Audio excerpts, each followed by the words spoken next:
श्री बनवारी शरण जी नाम के एक संत वृंदावन में विराजते थे। निम्बार्क संप्रदाय के संत थे। वेणु विनोद कुंज में विराजते थे।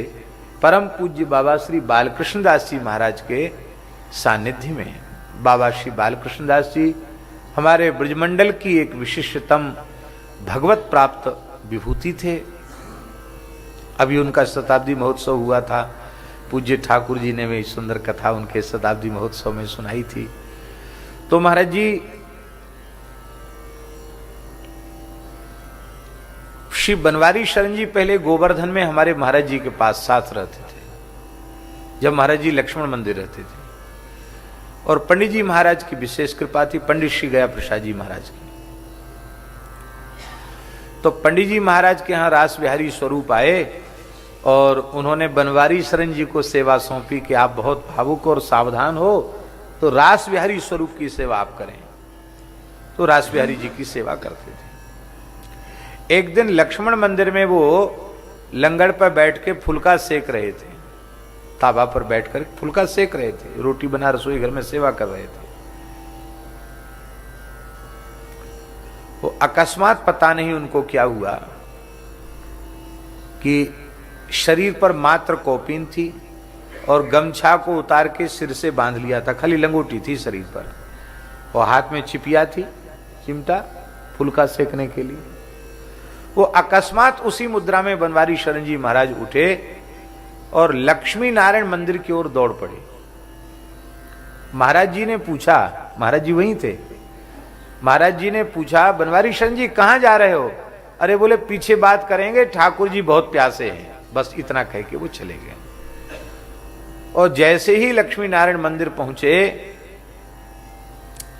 रास बिहारी स्वरूप छोटे छोटे, लीला तो ठाकुर जी शाम को होती, पर ये दोपहर की बात है, 10-11 बजे की बात है। रास बिहारी देखते हुए, अरे बनवारी शरण बाबा तू कहां मर गए हो?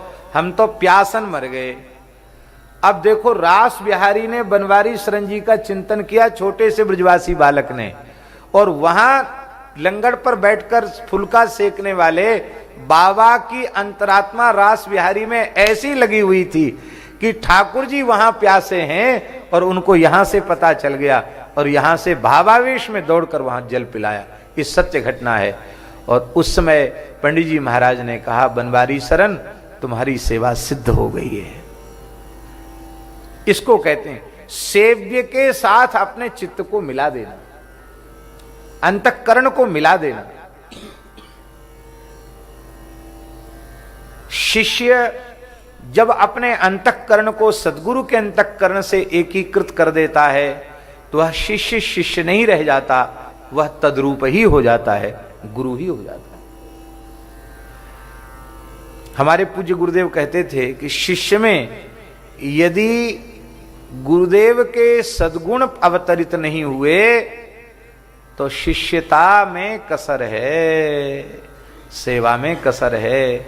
सत शिष्य में सद्गुरु के समस्त गुण अवतरित हो जाते हैं। सेवक में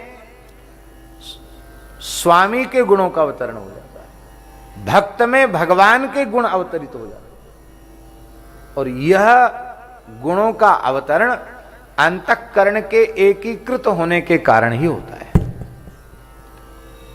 और हमारे महापुरुषों ने तो कहा है, संतों में भगवान के अचिंत्य असंख्य अनंत गुण तो आ ही जाते हैं, भगवान से एक गुण विशिष्ट और आ जाता। कई गुण है वैसे तो, लेकिन एक विशिष्ट गुण आ जाता।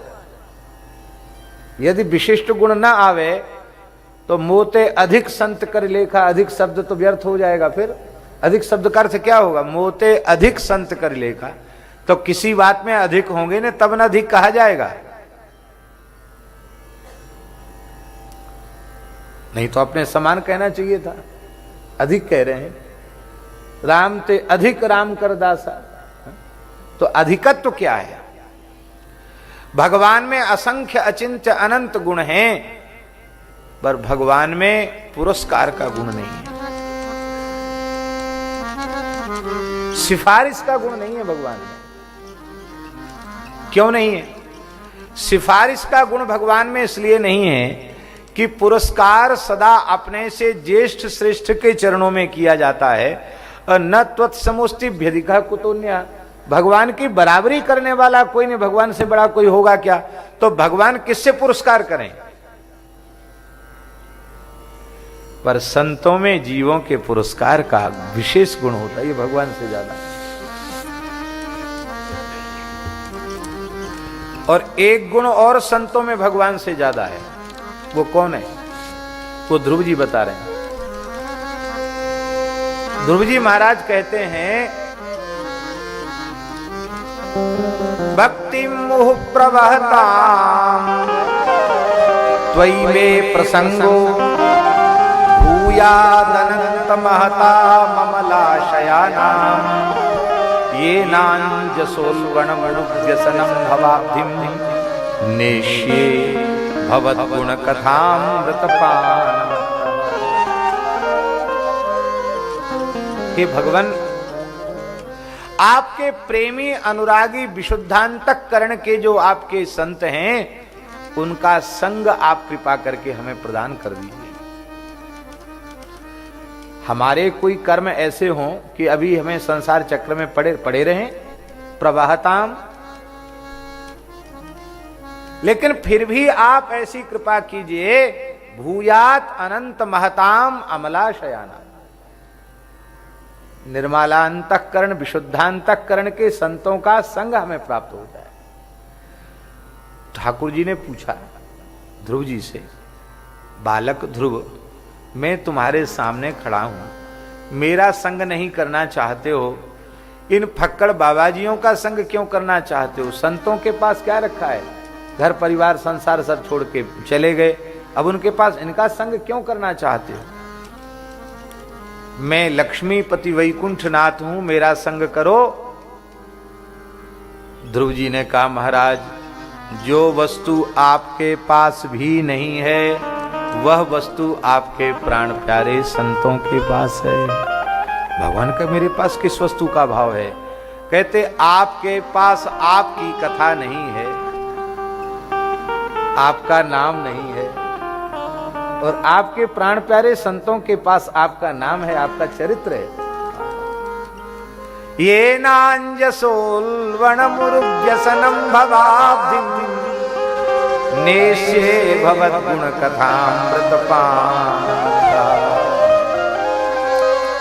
ठाकुर जी, कोई भी वक्ता भगवान की कथा छोड़कर अपनी कथा कहने लग जाए 7 दिन या 9 दिन, तो सब श्रोता भग जाएंगे कि नहीं? वो कहेंगे, हम तुम्हारी कथा सुनने थोड़ी, हम भगवान की कथा सुनने आए, भगवान का चरित्र सुनने आए। स्वयं व्यक्ति अपना चरित्र खुद कहे, यह मर्यादा के विरुद्ध है।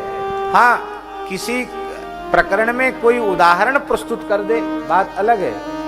वाल्मीकि नारद घट जोनी, निज निज मुख न कही निज होनी, किसी उदाहरण के रूप में, लेकिन अपना चरित्र कहना अमर्यादित है। भगवान भी अपना चरित्र स्वयं कहें तो यह मर्यादा नहीं है। इसलिए ठाकुर जी अपनी कथा खुद नहीं कर सकते, अपना नाम का उपदेश खुद नहीं कर सकते।